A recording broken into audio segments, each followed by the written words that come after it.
Welcome everybody to Banding Together round 4, where we're going to talk about how a new college grad or just a new graduate period can find a new opportunity, or the best way to search for a new opportunity, the best way to identify the roles that you should be going after, and how to make that happen. I'm Alan, and I'd love for the panel that we have with us today to go ahead and introduce themselves. And Nick, if you wanna kick things off, that'd be great. Yeah, hi everybody. I'm Nick Morrison. I own and run a company called Potiri. We've got holistic solutions that drive employee engagement. And then aside from that, some of my most favorite time is spent mentoring on college campuses here in town, and then throughout other schools here. So I'm extra excited about today's topic.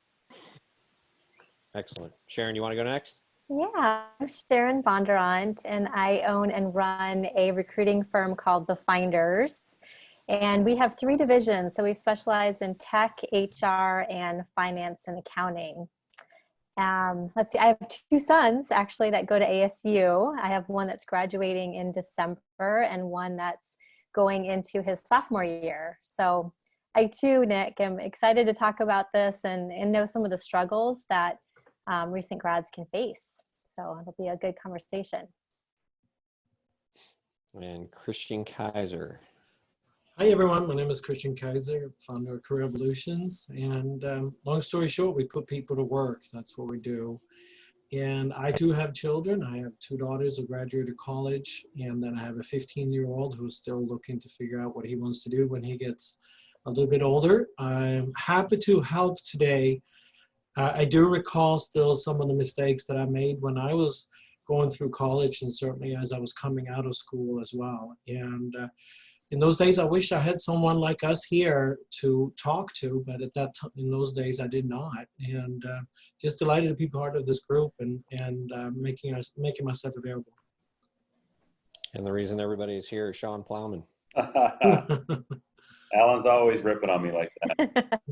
Well, it's good to be here. My name is Sean Plowman. I'm a partner in a company called Boost HR and Recruiting, and we focus on finding talent for small to mid-sized businesses in lots of different domains, but mainly in HR and sales and marketing and finance and accounting are kind of the 3 main areas. I too have college-age children now, and one that has graduated from college. So Nick spends time mentoring at colleges, and I spend time mentoring my own kids about finding jobs, and so that translates well here also, I believe. So I think this will be a good opportunity for all of us to weigh in and talk about ways to help new grads find good work. So absolutely.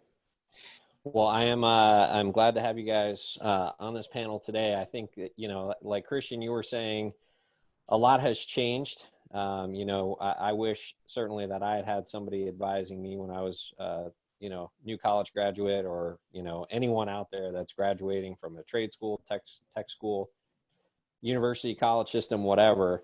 It's great to have the advice out there, but certainly a lot has changed since I went anyway. I know a lot has changed. The one thing that hasn't changed, I don't think, is that kids don't listen to their parents.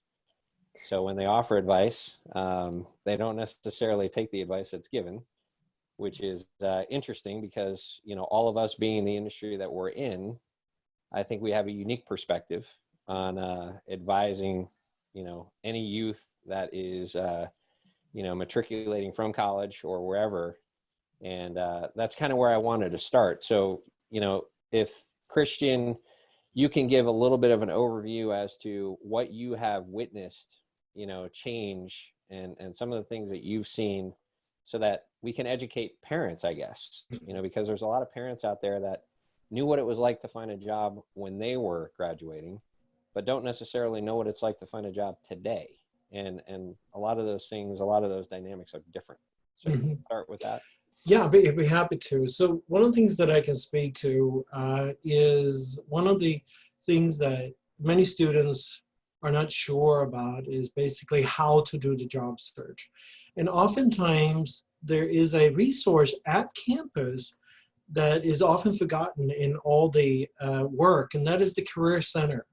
So every college, every tech school, every high school, every trade school out there, they do have a career center And there's a lot of resources that are available there, including databases of all the alumni that have graduated. And I find that oftentimes many students skip that step. And the other piece that I've noticed too is that when you reconnect, so to speak, or connect with the Career Center, they're very helpful. And there's tremendous resources available. So always try to include that. When I graduated, there was no Career Center, period. We just didn't have it at my school. And that was a long time ago. That was in the 1900s. And also one of the things I wanted to share is that the competition has gotten fierce. A lot of students have tremendous documents. They get on LinkedIn last minute, so to speak, and they do a phenomenal job once they get going. But I think the biggest mistake that one should avoid is waiting until one has graduated to start a job search. A freshman told me one time, who was very wise, he said, when I was helping over at Grand Canyon University, he said, Christian, job search starts the day I started as a freshman.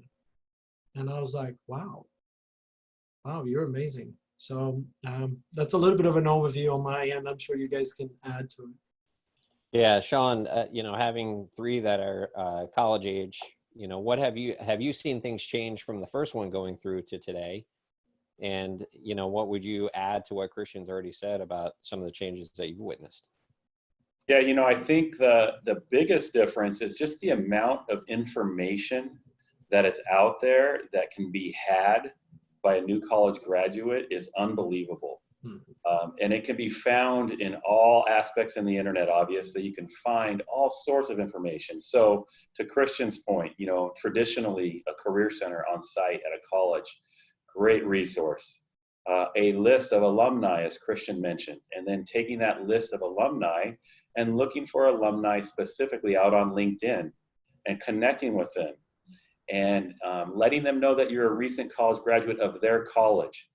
There's something about us as adults who have graduated from certain universities where we're going to have a desire to help those people that have graduated, especially from colleges that we graduated from. Yeah. And you know what, in general, and I've said this before in other of our seminars, we like to help people. People like to help people. There's a good feeling that comes with helping people. And so we respect people that reach out to us that are from a college that we graduated from, that want to learn about our industry and about our job. One thing I will quickly say about that, and I've done it many, many times, I've had people reach out to me. Don't reach out and say, I want to find a job. Reach out and say, I want to learn what you do in your job. And ask if you could just have 15 minutes of their time to understand their industry, what it took to get to their industry, any tips they might have for you for that industry, and make it about them. Let them share that information with you and take a lot of notes. So what I would say, that the main point I would like to make is information is readily available all over the internet. You can assess the market that you want to work in, both geographically and the type of market that you want to work in. You can find all sorts of articles and information, and you should spend time understanding that inside and out, so that when you do get to a point of interviewing, you are already sounding like an expert in that particular field, whether it's supply chain or whatever it might be. You've already done all the research to understand and stay up to speed with the latest and greatest regarding those particular industries. Right. Yeah, and then Sharon and Nick, to you guys, one of the points that's already been made is, obviously be active on LinkedIn. What are some other ways that you would suggest, new college grads kind of create their profile? You don't have a lot of work experience. You don't have a lot of relevant work experience to what you're looking to do next. So how do they go about creating that, worthwhile LinkedIn profile that gets looked at? Yeah, one of the things that I could suggest is to really, really focus on the recommendation section of LinkedIn. And, to the point that we were talking about, usually that job search can actually start a couple years before you actually graduate. So I know for my son, one of the things that he did, and I didn't encourage him, he just did it on his own, but He got really involved with internships. So he wasn't quite sure his degree is in supply chain management now, but it was in business. And he wasn't quite sure, you know, and you don't as a college student know exactly what you want to do. So it's kind of like process of elimination and being able to try different things. And an internship is definitely a great way to do that. So by doing that, they have not only virtual job fairs, but they actually have in-person job fairs at the school. And I know for him, he went there and was able to secure 2 internships, 2 different years. And then he stayed in touch with those employers and was able to now on his LinkedIn, he's able to get those recommendations about actual, you know, pseudo work history. Time he graduates, he'll already have some employment and something to put not only on LinkedIn, but on his resume. So I would encourage anyone that's currently finishing up and maybe has done internships, then, you know, reaching out and actually getting those recommendations on LinkedIn is definitely helpful. Nick, what else? What else can you recommend? Yeah, no, that's really good. I think the thing that I really like to see, or what I recommend, is show your LinkedIn profile exactly as who you are. What I see a fair amount of people do is try and like doctor up their LinkedIn profile to showcase a whole ton of experience, and they've done a lot. And, you know, I'll see some LinkedIn profiles with like vice president of finance at something. You know, and it's sort of like, I get really confused, right? Are they working or not? And so I think the greatest thing to do is just to showcase that you're either graduating and when you are graduating, or that you have just graduated and what you want to do next. And the great thing I think Sean mentioned earlier is about the alumni network. And the great thing about LinkedIn is it showcases the entire alumni network of your university who's on LinkedIn. So you can go and search, hey, who's graduated my university in the fields that I want to, and then just start connecting and reaching out to people there, because that's really where the relationships are going to come from your current alumni network. Those are like your highest odds. Yeah. Well, yeah, the only thing I would like to add to that, I mean, you know, to the point of reaching out to the alumni network, I think it's also worthwhile. I mean, if you go to Florida State or you attended Florida State and, you know, you're reaching out to people at Florida State, that's great. But also reach out kind of in a tongue-in-cheek way to those that graduated from University of Florida. You know, you're no longer competing. There's no longer, you know, a competitive stance. And it sometimes is, you know, very disarming to reach out to someone and say, hey, I know you went to a competitive school, but, you know, I'm looking to learn a little bit more about you, a little bit more about your career path. And, you know, to Sean's point, trying to identify some areas where you can explore or question and be curious about them, to see if you can make some inroads that way. So that would just be the only thing that I would add to what you guys already said. What about, so those recent graduates, they get to the point where somebody has responded to them, you know, somebody is communicating with them. What would be the next step? I mean, what are those next steps with regards to, like you said, Sean, I guess I'll start with you. You know, if they're curious and spending 15 minutes of time, what is the goal of that meeting and how do they move that forward to a logical next step? So there's a number of goals, really. Like I said, I think the first goal is to make sure that you're not just saying, I'm looking for a job. You know, I mean, I think it comes across as fairly selfish, right? But if you come across as, I'm trying to understand this industry, I'm trying to understand what's important in this industry, what credentials matter in this industry, what have you seen as a professional in this industry, what people are successful in this industry and why, right? Questions like that are information gathering for you and that will give you a competitive edge as you have opportunities to share your story or to interview right in the future. So I think that's the first goal. The first goal is to do due diligence. And you can do that in real life with real people that are in that real industry. And that's a huge plus. I mean, I'll just ask you guys, if you were estimating how many people out there that are new college grads are actually engaging with people in their industry and asking for 15 minutes of time from a professional in that industry to understand what they do, what do you think percentage-wise number of college grads are doing that today, honestly? Too low. Too low. Oh, yeah. Yeah. Very low. Way too low, right? I mean, Mhm. way too low, right? So I'd say that's one thing is to gather information. Here's the other thing that we have to understand is if you have a 15-minute conversation with somebody, that 15-minute conversation, even though it's not a job interview, this person might be really impressed with you, impressed with your proactiveness, right? Impressed with your communication skills, impressed with the questions you're asking. And guess what? They may say, hey, you know what? I think we're hiring in a different group. You know what? Let me put you in touch with somebody over in this group. And so it's also an opportunity to quote quasi-interview and impress someone. Now, it should be natural. I think maybe to Nick's point a little bit here, it should be a natural conversation. And in that natural conversation, good things happen, right? You can also take the next step by asking them, is there anybody else that you think I should talk to that you're impressed with in this industry? Yeah.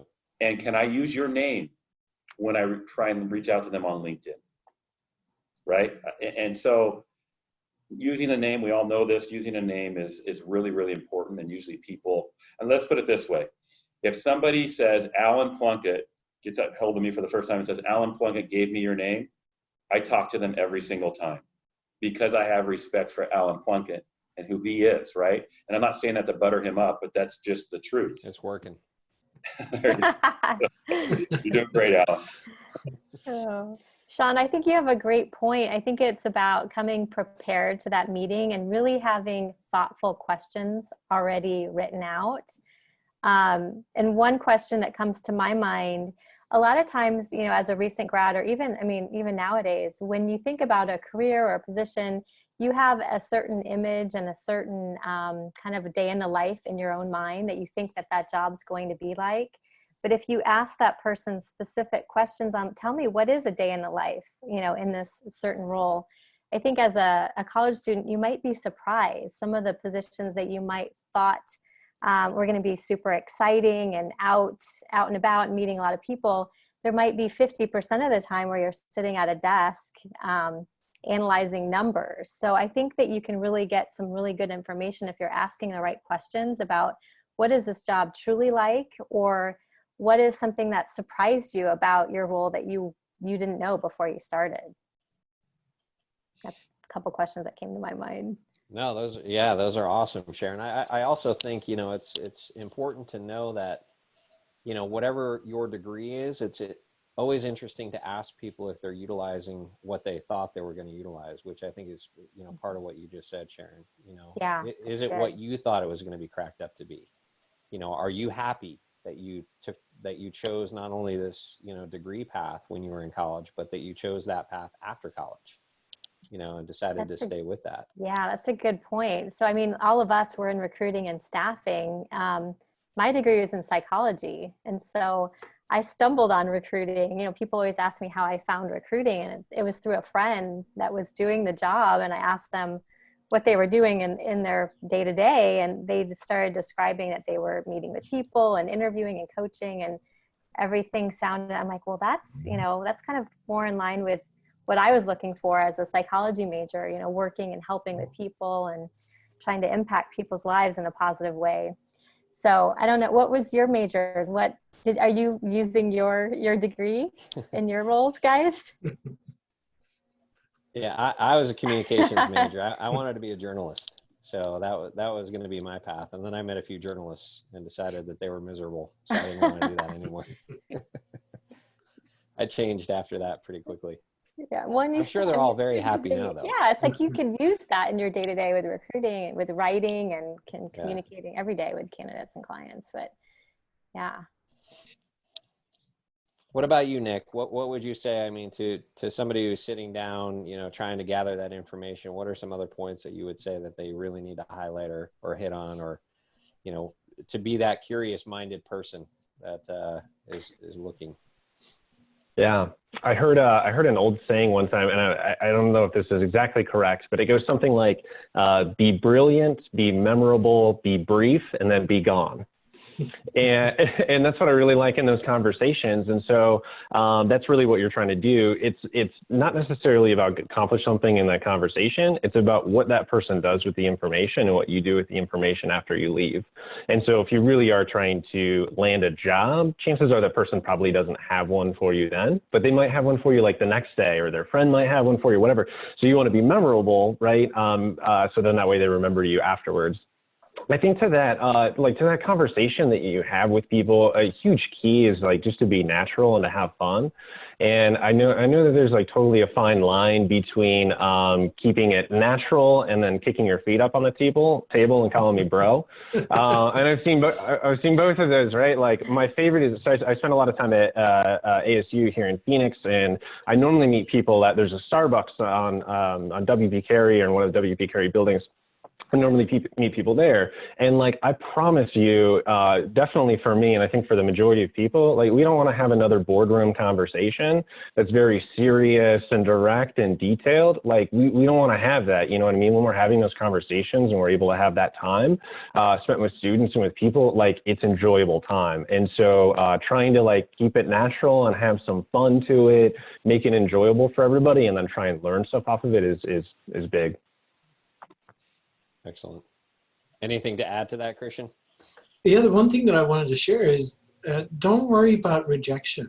You know, when I was young, and I've seen it through my own family, my daughters, is that, you know, sometimes we hold back because we're afraid of a no, or we're afraid of a no answer.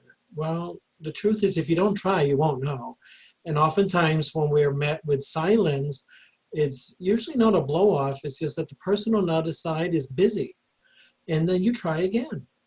And you know, we've all been around a while, and we've been told no more than we can count. So don't take the no's personal either. Just move on. If a no is no, just go move on to the next person. But don't let that fear of getting a no or being met with silence hold you back from reaching out. I think that is one thing that many have in common, and it's one that just needs to be overcome by action. Yeah. Hey, Alan, another thing I would just add, and I think we can classify this conversation so far, we're focused on LinkedIn, which I think is great because it is the most professional network out there, and it's the easiest to add those contacts and find those contacts. But as far as engaging with our network, let's remember our network is not just LinkedIn. Our network can be our neighbors. It could be our parents' friends, quite frankly, right? You can ask your parents if they know anybody, you know, for instance, in Sharon's case, anybody in supply chain and any companies here in the Valley, right? And be introduced to those people. So it's friends and it's neighbors, and we need to look at that whole circle of network and take advantage of opportunities to have conversations with people. LinkedIn's a wonderful place to do it for sure, but let's remember there's other forms of relationships that can lead to these same conversations right underneath our noses. Sometimes we just need to look and to ask. Yeah. And I think to your point, Sean, I think that's the difficult thing oftentimes. I remember, you know, like Christian was saying earlier, you know, referencing back to when I was a new college grad, the last thing I wanted to do was ask my parents' help. You know, I got this. You know, I'm a college graduate. I'm an adult now. I got this. You have to ask for help. You know, the help is there. Most of the time, I would say, not all of the time, but most of the time, people are very willing to help you. And, you know, especially if you can turn to family, friends, neighbors, whatever, they're going to extend that olive branch and say, you know, I can introduce you to Sean Plowman, or I can introduce you to whoever. You know, there's so much opportunity in just asking that question. And I would also add, just paying attention to other professionals that you either graduated with or graduated a year earlier than you, if they've landed jobs at places, right? Paying attention to that and connecting with them and asking them how it's going so far. Are they enjoying it, right? And that might lead to they say, oh, you know what? I think we're still hiring. I think they might still be looking for people, right? And you can do that in a natural way where you're asking about how they're doing. That could lead to opportunities, right? Not just you're contacting them only for a job, you know, right. that type of a thing. So, No, I love that. That's a great point. I appreciate you bringing that up. So they get to the point where they're talking to an individual. They're having like a, quasi interview or an actual interview. What are some pitfalls that you've seen, college graduates make specifically that maybe you don't see with people who have been, interviewed several times or at least tens of times versus those that are brand new to the interview process? Can you guys think of any specific indicators that you're new at interviewing versus old hat at interviewing? I'll jump in here with this. One of the questions, this relates to your question, but candidates will almost be fearful because they don't have prior experience. So they're always very afraid, they get nervous about interviews thinking, well, how am I going to get this job? Because I don't have any experience. I'm brand new to this. So I think that it's super important to remember that the soft skills play such a huge part when a client or a company is interviewing a recent grad.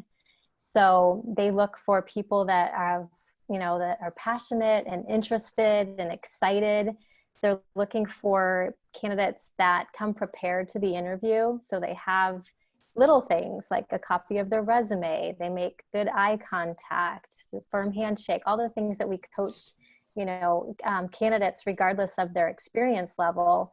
Those all make a huge difference. I think that when I've been interviewing candidates for positions that don't require a lot of experience, it's usually those soft skills that are the difference between, this candidate or the other, who shows more interest and excitement and is able to articulate, their experience the best. Yeah, and like you said, being prepared, knowing a lot about the company, knowing about the company history, and really being able to articulate why that company. Why do you want to work for that company versus all the other companies that you could have applied to or interviewed with? That's as important. So I want to pick up on something that you said there, Sharon. You said being too fearful is one of the problems. Have any of you seen the opposite end of that spectrum, where they're overconfident and they have no fear whatsoever? Have you guys witnessed that at all? There's been a few times. Go ahead, Nick. Sorry, thanks, Christian. No, I'm glad you both brought that up, because it's funny. I see that side probably more often, and where there's so they'll go in and like answer more questions than are asked, right? And yes, you may have spent a number of years studying this field and learning a whole lot, but you may not necessarily be the expert on their business and how things roll out. And so what we see in like the vast majority of all positions that people enter in after university, your number one role by far is to learn. And yes, people do pay you, but your number one role is to learn, right? It's not necessarily to come in to do and to dictate. And so you want to demonstrate your coachability during that conversation. And so you want to come that you're prepared, right, Sharon? You don't want to think that you're unprepared or scared or nervous, but you demonstrate your intelligence and your coachability through questions and how you respond to the person interviewing. So come in prepared, excited, but also not arrogance, maybe, if I can say that. There's still some coachability and playability with that. Yeah, to your note, Nick, I want to just add up. Oftentimes I find that when a person is interviewing, regardless of experience, when a person speaks too long, whatever that is, it's oftentimes, the answer is also oftentimes found in, they don't know how to close the question. They don't know how to close out their own answer. And as a result, then, when we're younger, we have a tendency to continue to talk. And so if you know what the point it is you want to make, and then know how to kind of tie it out so that you in your mind have answered a question, then there is a natural end.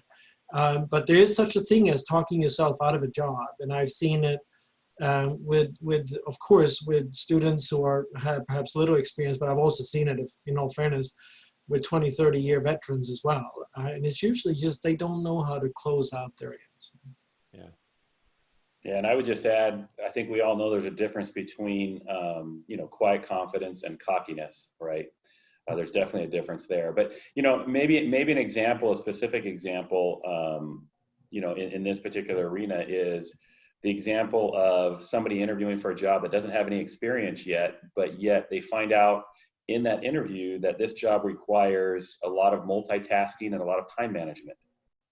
There's a way to share that you have that experience of time management and multitasking. And it might be, I believe I have that experience. I've worked 20 hours a week all through college and taken a full load of college classes and been able to handle that.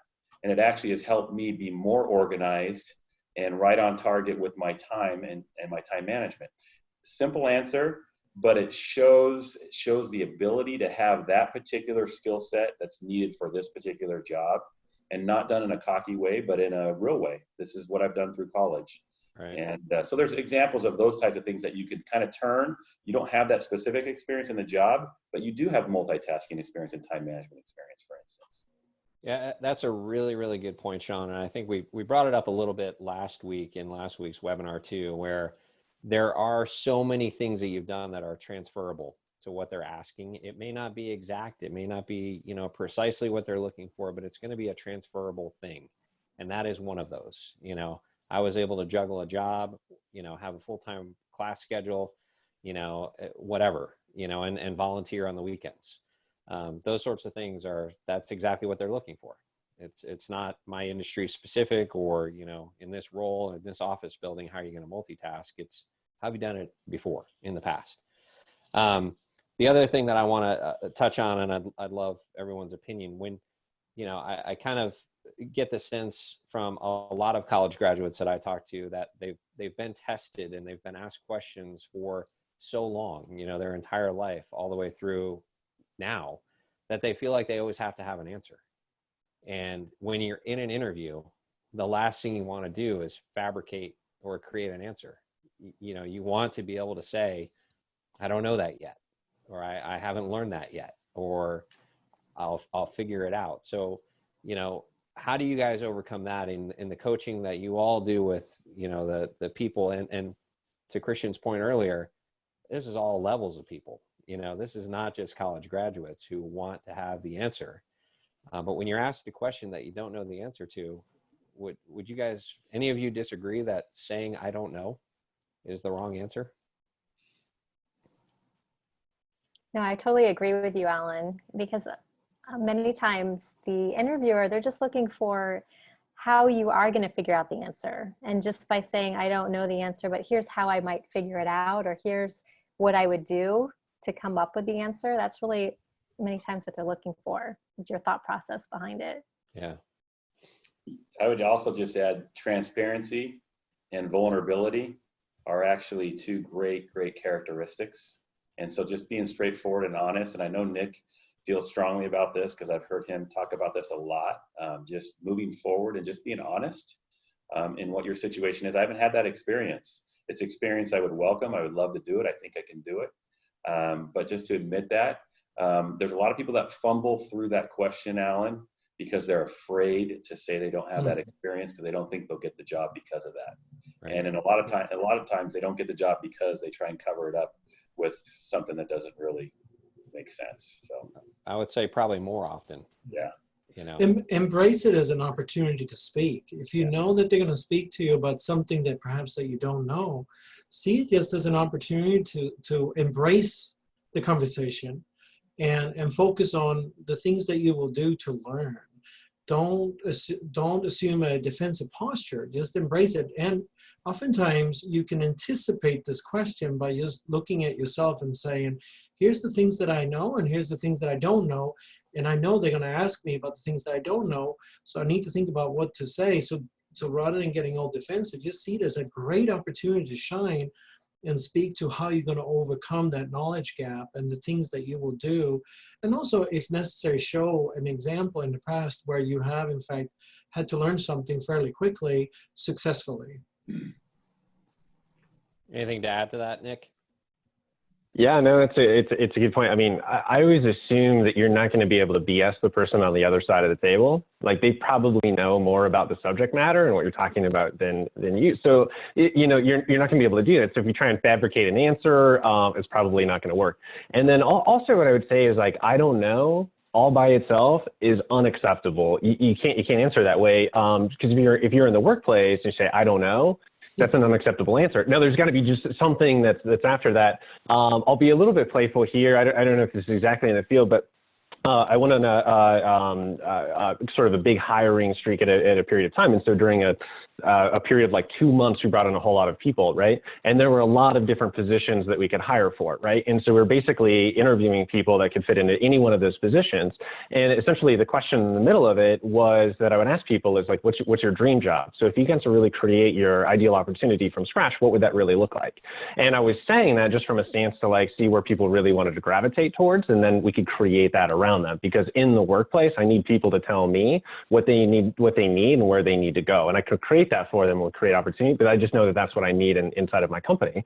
And so there were multiple people a part of that conversation where I would ask them that, hey, what is your dream job and what do you really want to do? It's a perfect scenario. And there were multiple people like, I don't know. I don't know if that's in the same space. It's completely unacceptable, right? Like, because we need people that are in direction. And maybe it's like, hey, I don't have it clearly solved today, but I'm thinking about A, B, and C.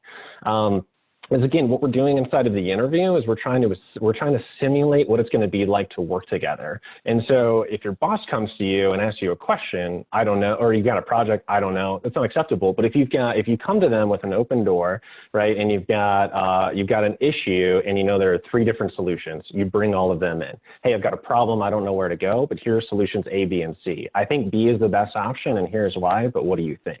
That is like classic how you should operate in the workplace, so why not practice it during the interview? Yeah. Good point. I like that. Awesome point. Yeah, Mm-hmm. Awesome point.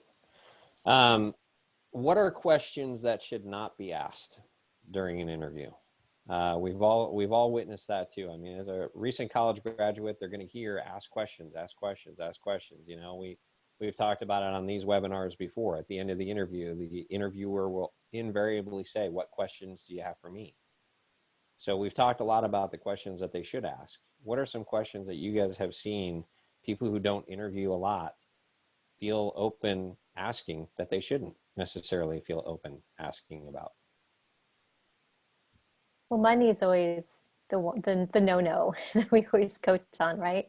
We want to go. Now, why is that, Sharon? How do we know what we're going to make if we don't ask what we're going to make? Yeah, I think especially in a first interview and an initial interview, it's your time to shine and really showcase what you can bring to that company. So it's all about, here's what I can do for you. And you want to leave any of the other details to the next steps because you have a limited amount of time in the interview. And what you don't want to do is spend it on questions that are selfish questions, really, like what's this going to do for me? How much vacation am I going to get? What are my benefits? How many days off? Those types of questions, you want to ask later. The real goal of that first interview is to get to the next step. So the next step is going to either be a second interview or it could be an offer. And then at that point, that's, I always coach, that's when you ask more specific questions. Or of course, if you're working with one of us or a recruiter, the recruiter can tell you all the inside details that you might not get from that, interview the first time around. Right. Yeah. Perfect. Anyone want to add anything to that? I typically tell any candidate, for that matter, that avoid getting too personal in your questions. So if your audience is your future boss or a recruiter or someone who's part of the group, just avoid getting too personal in the questions. There's a fine line of getting too friendly. And just kind of use common sense and avoid those types of questions. At the same time, don't use up all your questions in the first round. If there is several steps in the process, it's okay to hold off a little bit with some of the questions, including to the point that Sharon was making earlier. Compensation and having a deep conversation about compensation and benefits typically comes later. So in the early stages, you may want to ask other questions so you can go there later. Yeah, sorry, maybe to that. So not, questions that we're not asking, anything related to protected classes. So there's 7 protected classes you can't talk about. So like definitely know those and don't talk about them. And I think that may get you close to what Christian mentioned is like too familiar or too intimate or too close, whatever it might be, just because those are no questions that you just can't ask. And so once you start interviewing and you're the person doing the hiring, you can talk about that. So may as well get used to it. Also, another thing that maybe I didn't hear mentioned is gossip. And so one thing that's like toxic in the workplace that's just, it's not like totally unaccepted is gossip. And so what gossip is like talking about somebody who may not have anything to do about it in the moment or can't do anything about it. And so like, don't ask about, hey, I just interviewed with so-and-so, or I did the other day. Oh, that was kind of, just don't get anything into that world. So talk very directly to the person that you're working with and just don't ask any questions about, or also the name dropping thing. I noticed that happens sometimes in interviews, and we're like, just, trying to avoid that. Just talk directly to the person that you're meeting with. Yeah, good points. Anything else to add to that, Sean? No, they've nailed it. Those are all great points. Simply put, I would just say be professional. You need to ask professional questions and keep it that way. And if you're debating whether it's professional or not, prior to the interview in your preparation, ask somebody else what they think about that question. Take advantage of mentors and friends and say, hey, I've got a few questions prepared. This is one I was thinking about. I'm not sure if I should ask it. Go ask somebody else first, and you'll get a good perspective from somebody else. Yeah. When in doubt, don't ask. Ask a different question. Right. But always ask for help. Always ask for help.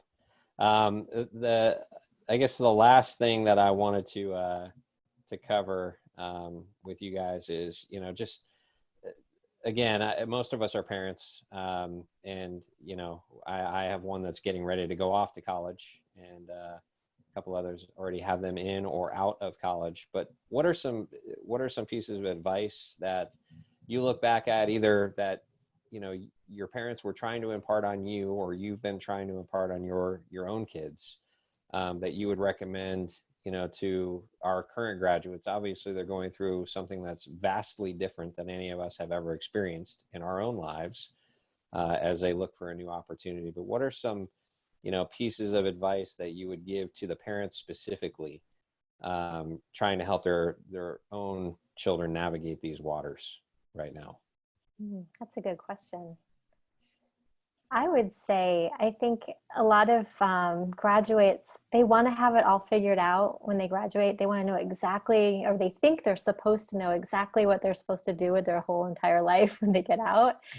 And you don't. I mean, I know for me personally, it was several years after college before I found recruiting. And when I did, I knew that I was just super, like, this was the thing for me, because I had started and stopped a lot of different jobs, getting out of college. So I think just as a parent, giving that approval and permission to go try things, try it out, have your son or daughter experience different things to really decide for themselves if it feels right for them.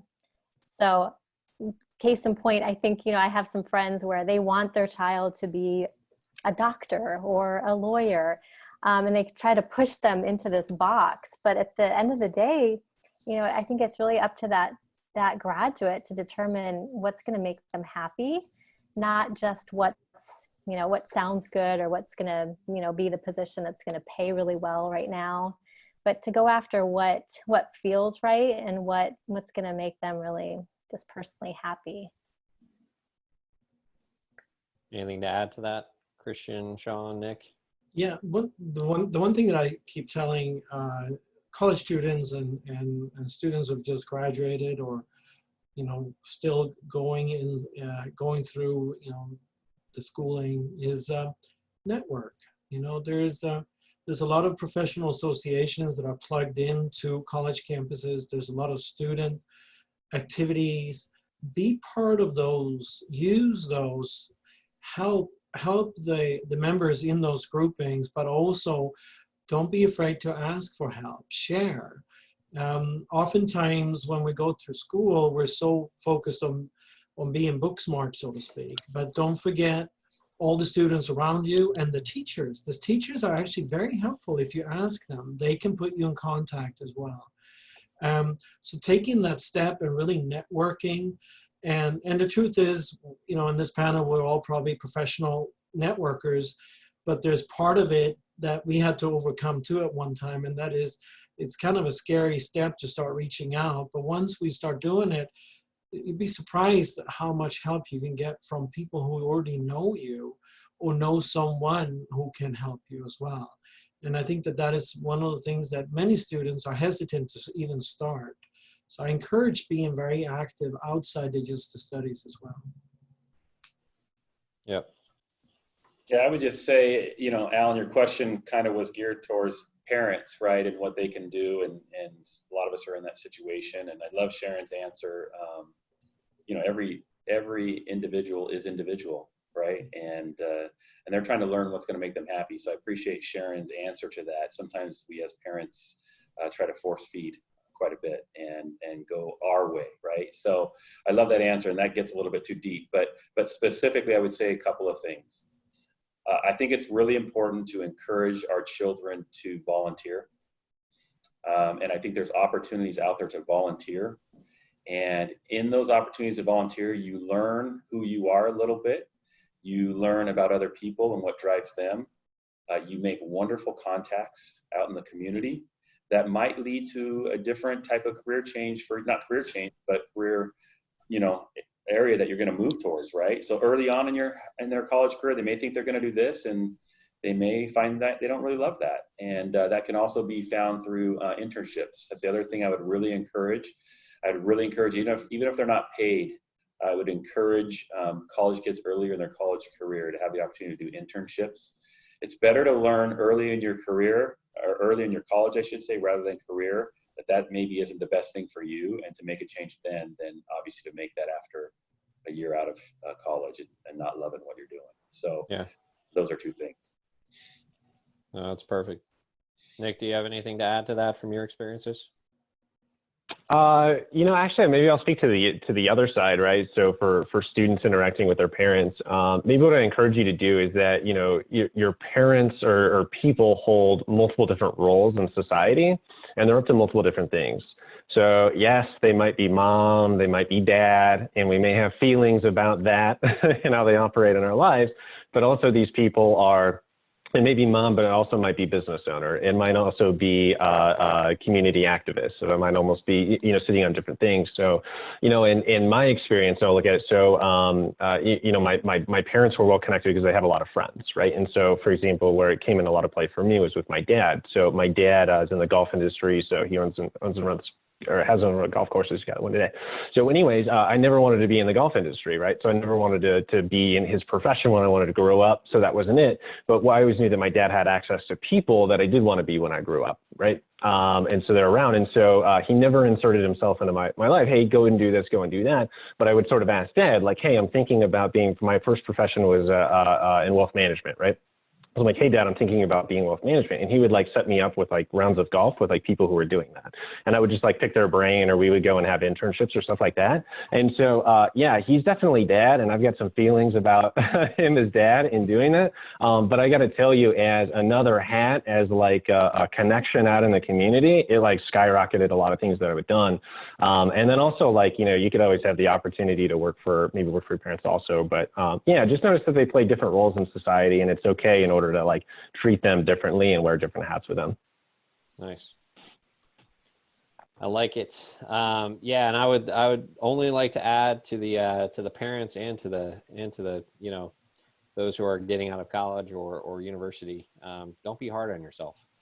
You know, it's easy to say looking back, but I know I was incredibly hard on myself. I mean, I wanted to be a journalist. I wanted to be a writer. I wanted all those things. And as soon as I, you know, made a change and went a different direction, I was really hard on myself. You know, I've invested this much time and this much energy and this much money in my education. And what am I doing? I'm throwing it all away. Not even close. You know, I went in the direction that I was meant to go in. Like Sharon said earlier, the minute I found this industry, I knew I was exactly where I was meant to be, what I was put on this earth to do. And that's really what you want to find. You know, if you're fortunate, I know I'm one of the lucky ones, and, you know, I think most of this panel would agree. I mean, we're the lucky ones that found what we were put on this earth to do. but it's not always the case. But just don't be hard on yourself. You know, if you change direction a few times, that's quite all right. Every single person does it. And it's an okay thing. So don't beat yourself up over it. But I don't know. Are there any other topics, any other questions that any of our panelists have, that any of our attendees have? Anyone else? Alan, I did a little bit of research just preparing for this. I haven't spent a lot of time on these sites, but there's 4 or 5 websites that I think that I kind of looked at just briefly that just might be worth mentioning. There's a website called After College that's got all sorts of internships and entry-level jobs. There's one called College Recruiter. LinkedIn actually has an entry-level page for entry-level jobs, right? LinkedIn does, so they can specifically get on that. There's another one called Start Jobs. So there's, those 4 or 5, and I'm sure there's more than that, but those are just 4 or 5 websites that would make sense for any college grad or anyone graduating soon to be familiar with and get on them and kind of look around and see if they can make some connections there or possibly land a job through one of those opportunities. That's awesome. Yeah, the only one I'd known about is that LinkedIn one that you mentioned. Very cool. Anyone have anything else to add? Christian, Sharon, Nick, anything else? No further questions in the chat area, so I think we can wrap early. But again, thank you guys so much for your time. I really appreciate it, and we will see you next week. We'll come up with a topic for next week. If anyone has any ideas, obviously throw it into the chat area. But we will see you all next week. Look forward to it. Sounds good, guys. Thanks, everyone. Thank you, Alan. Thanks, everybody. Have a good day.